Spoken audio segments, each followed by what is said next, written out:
दूसरे तरह का।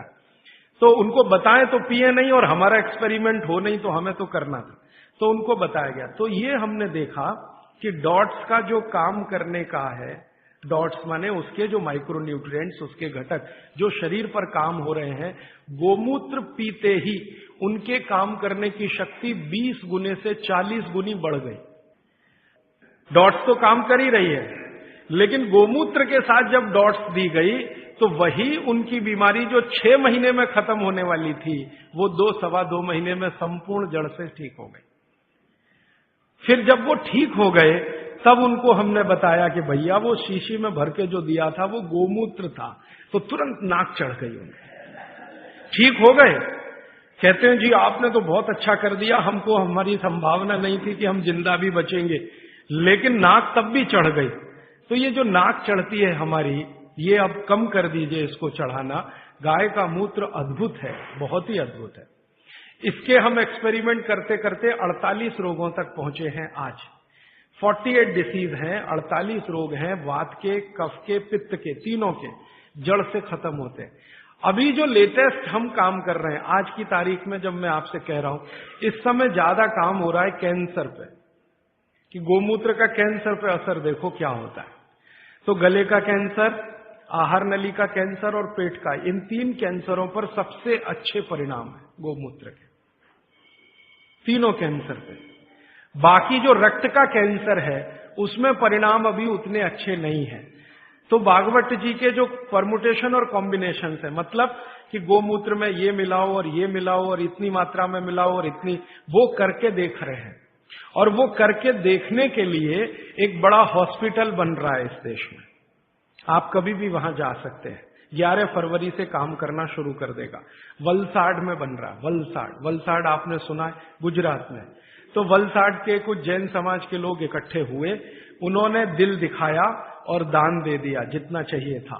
माने हॉस्पिटल बनाने के लिए आप जानते हैं आसान नहीं है, और कैंसर हॉस्पिटल के लिए तो थोड़ा मुश्किल है। तो उन्होंने भरपूर दान दे दिया, जगह भी दे दी, तो हॉस्पिटल बन के तैयार हो गया। 11 फरवरी से काम शुरू हो जाएगा। जो वैज्ञानिक गोमूत्र पर काम कर रहे थे पिछले 6-7 साल से, वो सब इकट्ठे होकर वलसाड में बैठेंगे और सिर्फ कैंसर पे काम करेंगे, क्योंकि बाकी काम तो करके देख चुके हैं, वो सब में अच्छा है, हर बीमारी में काम आ रहा है। कैंसर में करेंगे और हर तरह के कैंसर में करेंगे, गर्भाशय के कैंसर में करेंगे, रक्त कैंसर में करेंगे, ब्रेन ट्यूमर जो कैंसर में कन्वर्ट होता है उसमें करेंगे। और शायद हमें लगता है 1-1.5 साल के बाद मैं दोबारा आपको मिलूंगा तो इस पर बहुत विस्तार से बात करूंगा कि कैंसर में क्या रिजल्ट है। 3 तरह के कैंसर के रिजल्ट तो अभी बता सकता हूं, गले का, आहार नली का और पेट का, ये तो बहुत अच्छे से ठीक हो रहा है, लेकिन बाकी कैंसर में भी इसका कोई असर है। आपने कैंसर के बारे में जितना कुछ सुना है उसमें से एक बात मैं कहूं कि आधुनिक विज्ञान ये कहता है कि शरीर को कैंसर तभी होता है जब शरीर में एक केमिकल कम होता है। उस केमिकल का नाम है कर्क्यूमिन। ये आज के वैज्ञानिकों ने रिसर्च करके निकाला है। कर्क्यूमिन नाम का एक केमिकल है, ये कम है तो जरूर तो खत्म होगा आदमी, कैंसर आएगा और खत्म होगा। और इस केमिकल की कमी से जो कोशिकाएं होती हैं वो अनकंट्रोल्ड होती है, उनके ऊपर कंट्रोल नहीं रहता, तो ये एक दूसरे के साथ मिलकर एक जूथ जैसा बना लेती हैं, वो ट्यूमर हो जाता है, फिर ट्यूमर बाद में ब्लास्ट होता है और फिर वो मैलिग्नेंट होता है, पहले बिनाइन फिर मैलिग्नेंट, और फिर अंत में कहते हैं जी डेथ ही है और कुछ है नहीं, उसमें कंट्रोल के बाहर है वो सब। सारे वैज्ञानिक इसमें लगे हुए। अब संयोग की बात देखिए कि जिस कर्क्यूमिन की बात आज के वैज्ञानिक कर रहे हैं, वो कर्क्यूमिन भरपूर मात्रा में गोमूत्र में है, भरपूर मात्रा में, और एकदम डाइजेस्टिबल फॉर्म में है। डाइजेस्टिबल माने तुरंत पियो और असर करे, ऐसा देर नहीं लगे। ये कुछ ऐसा संयोग है प्रकृति का। वैज्ञानिक कह रहे हैं कि ये तत्व कम होता है तभी कैंसर होता है। अब यही तत्व गाय के मूत्र में है, तो हजारों साल पहले भागवत की कही हुई बात अब सिद्ध हो जाएगी, साल भर में तो सब मान लेंगे। अब तक जितने रिसर्चेज हुए हैं गोमूत्र पर, इन पर भारत सरकार के सामने रिपोर्ट्स पेश की गई। भारत सरकार की जानते हैं एक काउंसिल है जिसका नाम है MCI, medical council of India. इनके पास सब कुछ जाता है सबसे पहले, तो वो सब गया, तो MCI वालों ने नाक चढ़ाई बहुत कि क्या आप ले आए गोमूत्र, ऐसा बात करते हैं। ये क्या ले आए गोमूत्र, माने उनको लगता है कि ये तो बेकार की चीज है गोमूत्र। अब उनका कुतर्क क्या है वो जरा देखो। कुतर्क, तर्क है तो चलो अच्छा है, हम उनसे संवाद कर सकते हैं, समझा। कुतर्क करते, कहते जी ये गोमूत्र इतना ही अच्छा होता तो गाय छोड़ती क्यों इसको शरीर से। जब हमारा झगड़ा हुआ ना एमसीआई वालों से, आधुनिक डॉक्टरों से, और उन्होंने ये कुतर्क करना शुरू किया कि क्या फालतू बात करते, गोमूत्र इसमें कुछ है क्या। मैंने कहा भैया बहुत कुछ है, नहीं तो कोई मूर्ख नहीं था जो 3500 साल पहले इसको लिख के चला गया। और उसके बाद भी कई लोगों ने कहा, वैद्यों ने कहा, कई वैद्य हैं जो बिना आपको बताए गोमूत्र देते रहते हैं और आपको ठीक करते रहते हैं। उनके बहुत सारे काढ़े, बहुत सारी दवाएं गोमूत्र में बनाते हैं, आपको नहीं बताते, ये अलग बात है। क्योंकि हर वैद्य मुझे यही कहता है बता दो, तो नाक चढ़ जाती है सबकी। नाक चढ़े तो थोड़ा रेजिस्टेंस आता, फिर दवा का असर कम हो जाता, तो बिना बताए देते रहते हैं। तो हमको कॉन्फिडेंस था, तो डॉक्टरों से जब झगड़े हुए हमारे आज के डॉक्टरों से, तो उनका पहला ही कुतर्क था जी अच्छा होता तो गाय छोड़ती क्यों, खुद न रखती उसको। तब मुझे मेरी पुरानी एक बात याद आई। मेरी दादी माँ हमेशा मुझे कहा करती थी, वो कभी स्कूल में नहीं गई, कॉलेज में नहीं गई, लेकिन ज्ञान बहुत था उसको। हमारे देश में ऐसा ही है, जो स्कूल कॉलेज में नहीं गए वो सब ज्ञानी है। ये मेरा 15 साल का 100% तजुर्बे का हिस्सा है, इसमें कोई कमी नहीं है। जो स्कूल नहीं गए, कॉलेज नहीं गए, बहुत ज्ञानी है, उनके पास नॉलेज बहुत है, फंक्शनल नॉलेज जिसको हम कहते हैं। ऑपरेटिव और फंक्शनल नॉलेज उनको जबरदस्त है, और वो इतनी ज्ञान की बातें कई बार कर जाते हैं कि हमारा सिर घूम जाता है। एक बार मैं आपको ये क्षेपक है लेकिन मैं जोड़ देता हूं आपको समझ। मैं एक बार पटना रेलवे स्टेशन पे उतरा, बहुत बार जाता रहता हूं, घूमता रहता हूं। तो रात के 2:30 बजे थे। अब ट्रेन से उतर गया, सामान थोड़ा ज्यादा था, मेरे पास एक ही सामान है, किताब है। मेरे कपड़े तो 2 ही 3 है, बस किताब है। तो उठाए गट्ठर, अब कैसे उठाएं, तो कुली चाहिए भाई, तो ढूंढना शुरू किया तो एक ही कुली दिखाई दिया। मैंने कहा भाई जरा ले चलो बाहर तक। उसने कहा साहब थोड़ी देर रुक जाओ, मेरा कुछ झगड़ा है। किससे झगड़ा है? तो मेरी पत्नी से झगड़ा हो रहा है, थोड़ी देर रुक जाओ फिर मैं ले जाऊंगा। तो मैं खड़ा हो गया, दोनों की बात सुनने लगा। पति और पत्नी बात कर रहे थे, उसकी पत्नी कहीं गांव से आई हुई थी, कोई मामला था। मुझे ज्यादा उनकी भाषा समझ में नहीं आ रही थी, क्योंकि वो जो है ना स्थानीय भाषा बोलते हैं, और मैं थोड़ा मूर्ख आदमी हूं, मुझको कम समझती। तो मैं सुन जरूर रहा था, झगड़ा चल रहा था। अंत में कुछ फैसला हुआ, और फैसला हुआ, फिर उसने कहा चलो अब आपका सामान लेता हूं। तो मैंने जिज्ञासा से पूछ लिया भाई बात क्या थी। तो उसने कहा कुछ नहीं। मैंने कहा बता दो भाई। उसने कहा मेरे घर की बात है, आपको क्या बताऊं। तो फिर भी मैंने कहा बता दो। तो उसने कहा बात इतनी सी थी कि मेरी पत्नी कुछ कह रही थी, मैं मान नहीं रहा था। फिर मैंने कहा क्या हुआ। उसने कहा अब मैंने मान लिया। मैंने कहा क्यों मान लिया। अब देखो उसने जो आगे बोला तो मैं तो दंग रह गया, मुझे लगा कि मैं इसके पांव छू लूं, ये इतना महान आदमी है। कुली है। वो कहता है जी स्त्री जो होती है ना, स्त्री वो खूंटा होती है। खूंटा, खूंटा समझते हैं? हिंदी का शब्द है खूंटा। खूंटा जिससे हम गाय बांधते हैं, बैल बांधते हैं। वो कहते हैं स्त्री जो होती है खूंटा होती है, और इस खूंटे से पूरा घर बंधा रहता है। ये खूंटा उखड़ गया तो घर उखड़ जाता है।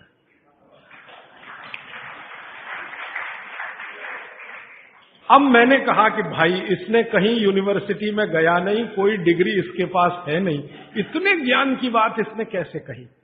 तो मैं पूछा तुम कहाँ रहते हो। तो उसने बताया वहां रहता हूँ, कंकड़ बाग कोई जगह बताई थी, वहां रहता हूँ, झोपड़ी में रहता हूँ।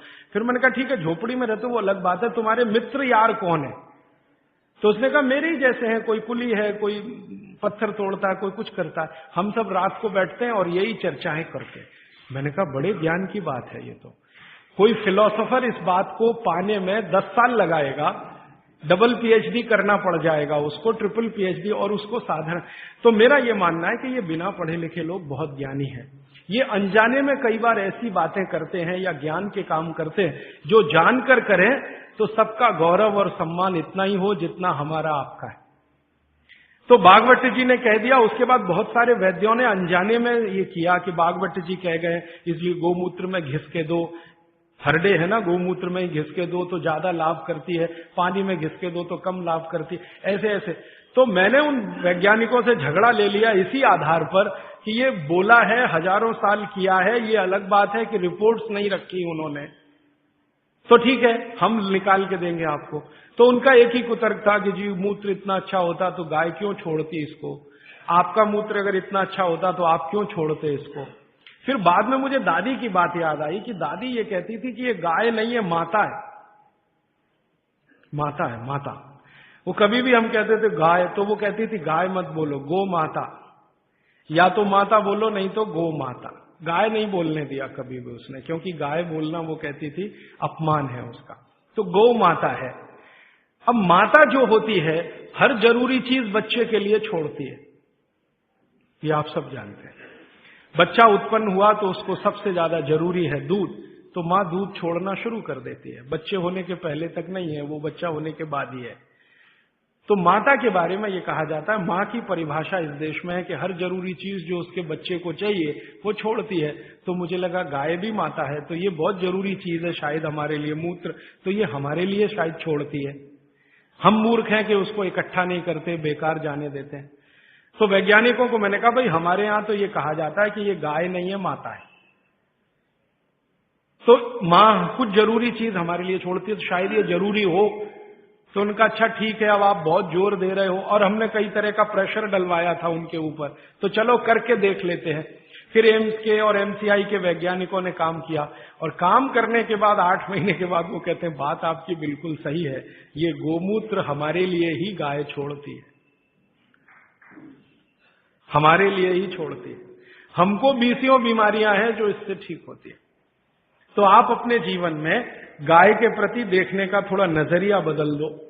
अब तक आप गाय को दूध के लिए देखते थे, अब मैं आपको दिखाना चाहता हूं मूत्र के लिए देखो। दूध तो बोनस है, मूत्र उसकी जिंदगी के आखिरी दिन तक मिलने वाली औषधि है। दूध तो थोड़े ही दिन मिलेगा, आप जानती हैं गाय थोड़े दिन दूध देती है, जैसे मां थोड़े दिन दूध दे सकती है वैसे गाय भी थोड़े ही दिन दे सकती है, हमेशा नहीं दे सकती। थोड़े दिन के बाद दूध बंद हो जाता है, लेकिन मूत्र जीवन के आखिरी दिन तक देती है।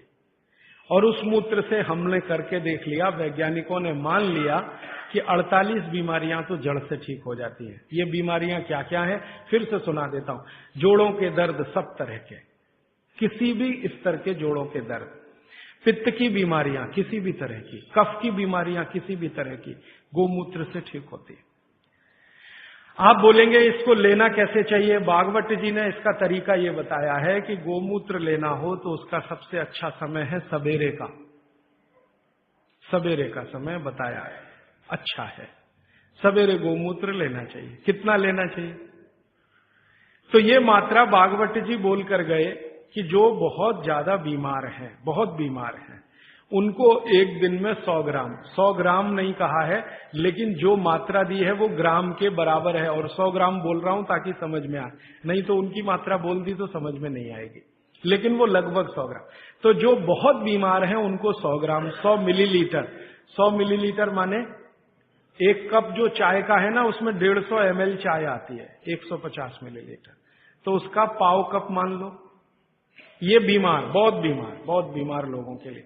और वो कहते हैं कि इसको आधा आधा करके लो तो और अच्छा है। तो आधा एक बार ले लिया, आधा दूसरी बार ले लिया। और जिस समय लें पेट खाली रहे, तो नाश्ते के पहले। अब पेट खाली 2 समय रहता है दिन में, एक तो सुबह सुबह, और दूसरा जब भोजन के बाद आप 4 घंटे निकल जाए ना तो पेट लगभग खाली हो जाता है, तो शाम को ले सकते हैं बीमार लोगों। और जो बीमार कम है या स्वस्थ हैं, निरोगी हैं और लेना चाहते हैं, उनको एक ही बार। तो 50 मिलीलीटर की मात्रा उन्होंने बताई उसके लिए। स्वस्थ कम बीमार 50 मिलीलीटर। 50 मिलीलीटर माने एक कप का तिहाई हिस्सा, 1/3। तो ये आप ले सकते हैं। अब जिस गाय का मूत्र आप ले रहे हैं उसके बारे में एक छोटी जानकारी उन्होंने जोड़ी उसमें। वो ये कहते हैं सूत्र में कि गाय जो मूत्र पीने लायक माने औषधि के रूप में देती है, वो गाय को पैदल चलना बहुत आवश्यक है। माने वो चले, दिन में घूमे, टहले। बांधी हुई गाय जिसको आप चलने ही मत दो, घर में ही बंधी रहे, उसके मूत्र के बारे में भागवत जी कहते हैं कि वो उपयोगी नहीं है, उपयोगी नहीं। अब हमने क्या देखा कि ये जो जर्सी गाय है ना, जर्सी, होलिस्टियन, फ्रीजियन, ये बंधी हुई गाय है। आप इसको छोड़ भी दो तो जाती नहीं है, बद्ध से बैठ जाती है। खड़ा करो फिर बैठ जाएगी, फिर खड़ा करो फिर, खड़ी भी नहीं होती, ज्यादा देर बैठी रहेगी। चलना तो उसके लिए इतना भारी है कि जब वो चलेगी तो ऐसी कराह निकलती है उसके मुंह से। तो ये बंधी हुई गाय है। भागवत जी कहते हैं बंधी हुई गाय का मूत्र अच्छा नहीं है। तो हमने जर्सी का निकाल के देखा, वो सच में अच्छा नहीं। जर्सी गाय के मूत्र में 3 ही घटक है और देशी गाय के मूत्र में 18 घटक है। जो कुछ मिट्टी में है वो गाय के मूत्र में है। अच्छा, फिर मुझे बचपन की एक बात याद आई। मेरी दादी माँ ने कहा कि गाय के शरीर में 33 करोड़ देवता है।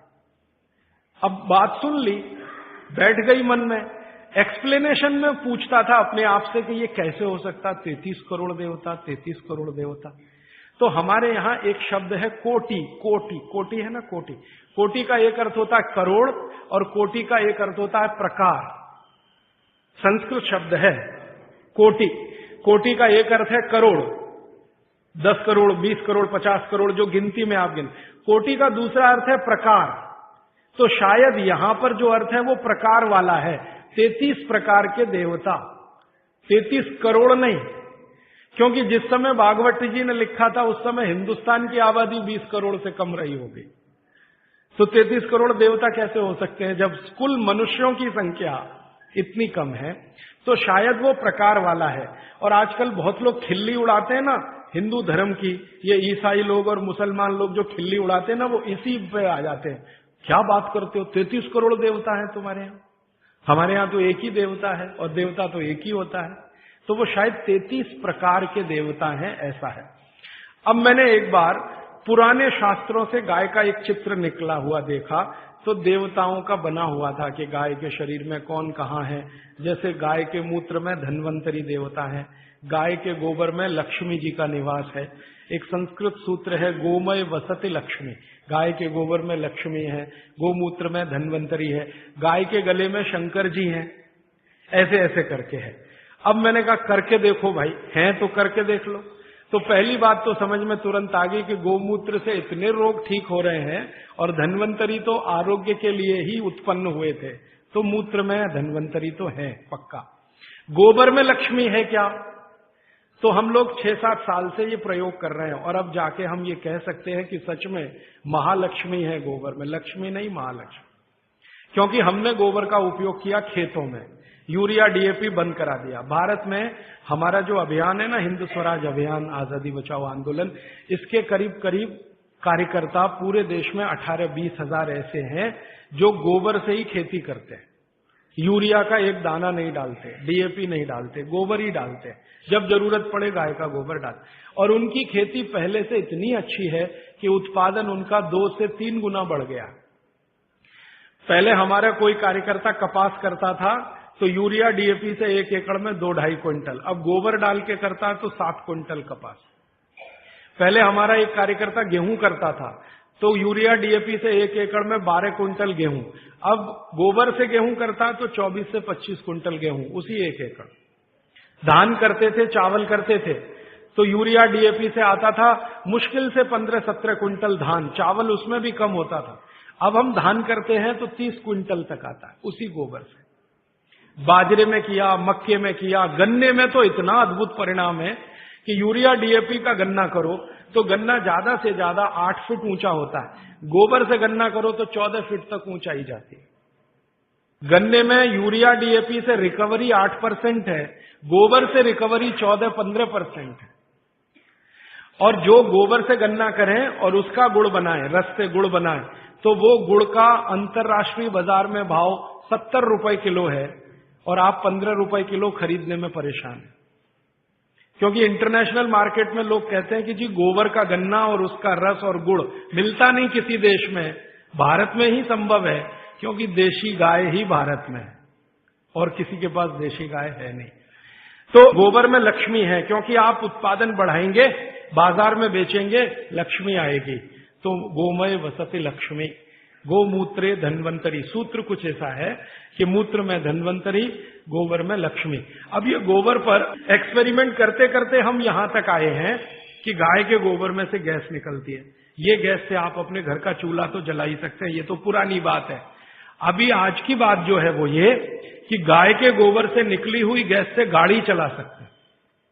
गाड़ी माने Tata Sumo, Tata indica, Tata Sierra, Tata की वो सफारी, ये सब चलती है, बहुत आराम से चलती है।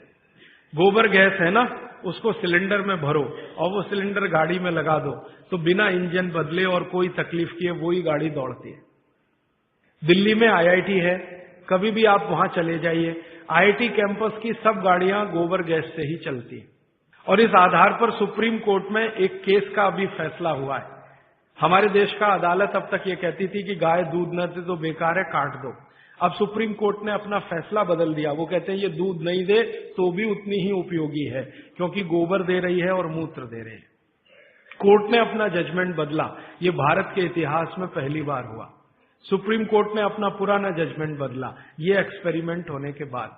अब थोड़े दिन में हमारी तो एक योजना है, आप अगर मदद करेंगे तो हम जरूर करेंगे इस योजना को। गांव गांव जहां भी गाय है वहां गोबर है।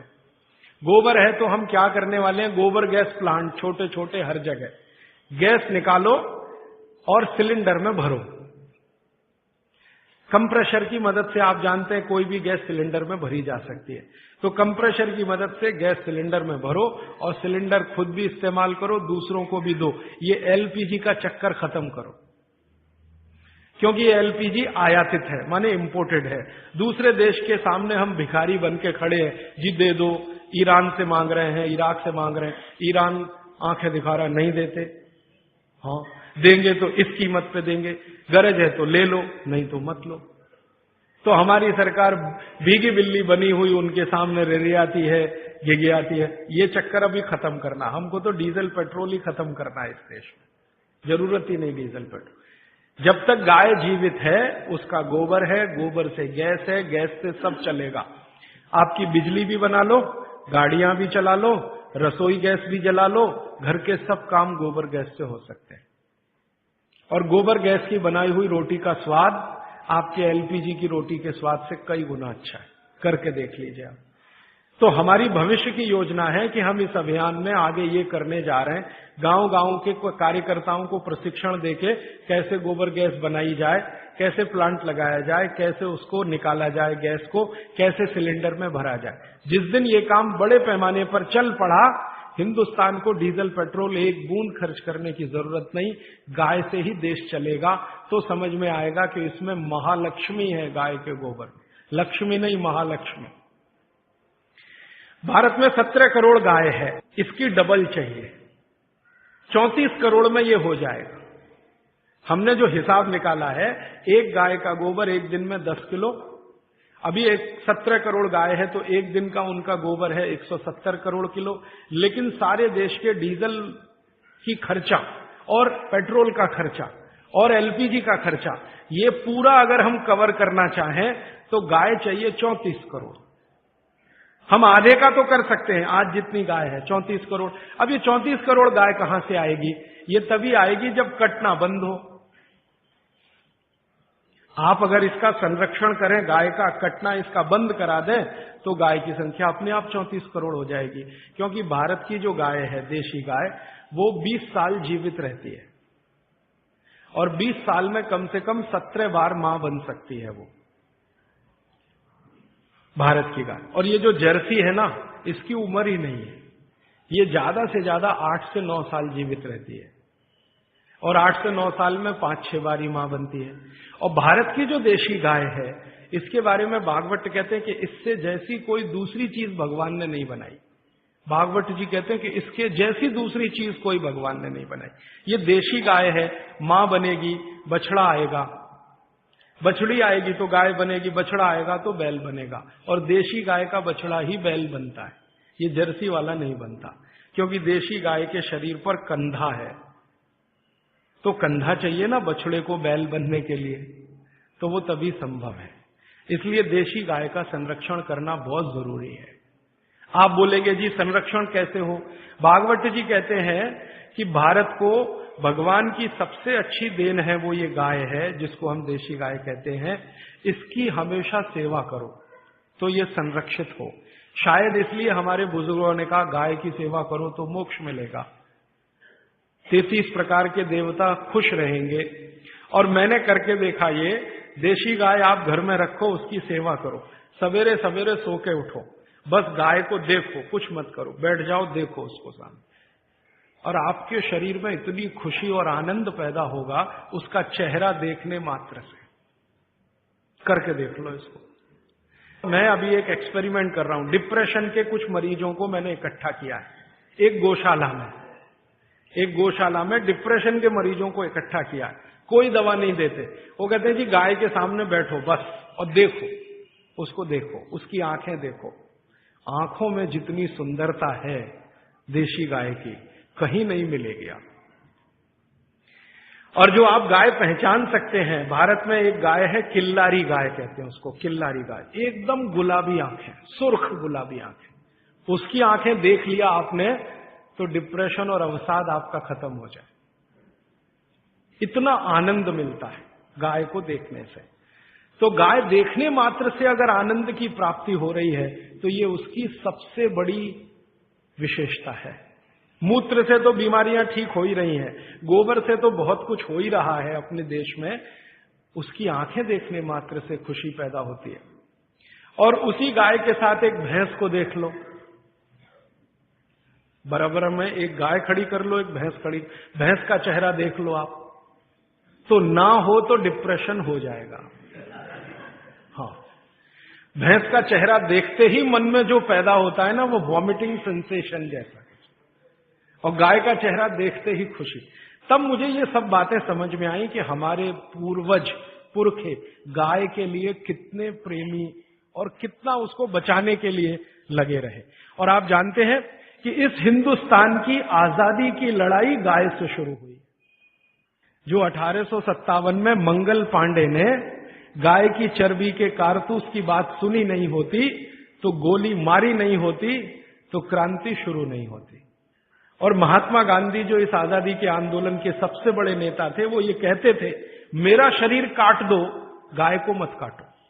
और एक जगह तो गांधी जी ने अंग्रेजों को कड़क भाषा में कहा कि तुम भारत को गुलाम रखना चाहते हो, रखो, गाय काटना बंद कर दो, मैं आंदोलन वापस ले लूंगा। वो कहते हैं गाय बच गई तो आजादी तो आ ही जाएगी। एक बार गांधी जी को एक अंग्रेज पत्रकार ने पूछा कि आपको आजादी और गाय दोनों में से क्या चाहिए, तो कहते हैं गाय बचा दो, आजादी तो आ ही जाएगी। गांधी जी जैसे आदमी को इतना लगता था। और गाय के बारे में इतनी सारी अच्छी बातें कहते हुए एक खराब बात कह दूं कि यही गाय सबसे ज्यादा कट रही है। और आप जिस राज्य में रहते हैं वहां सबसे ज्यादा कट रही है, तमिलनाडु और केरल। एक साल में 4.5 करोड़ गाय कट जाती है इस देश में। इस तमिलनाडु में ऐसे ऐसे कत्ल खाने हैं जहां एक दिन में 14,000 गाय कट जाती है। आप चाहें तो सबके नाम पते मैं दे सकता हूं। इसी तमिलनाडु, केरल में उससे भी बड़े कत्ल खाने हैं जहां एक दिन में 17-18,000 गाय कट जाती है।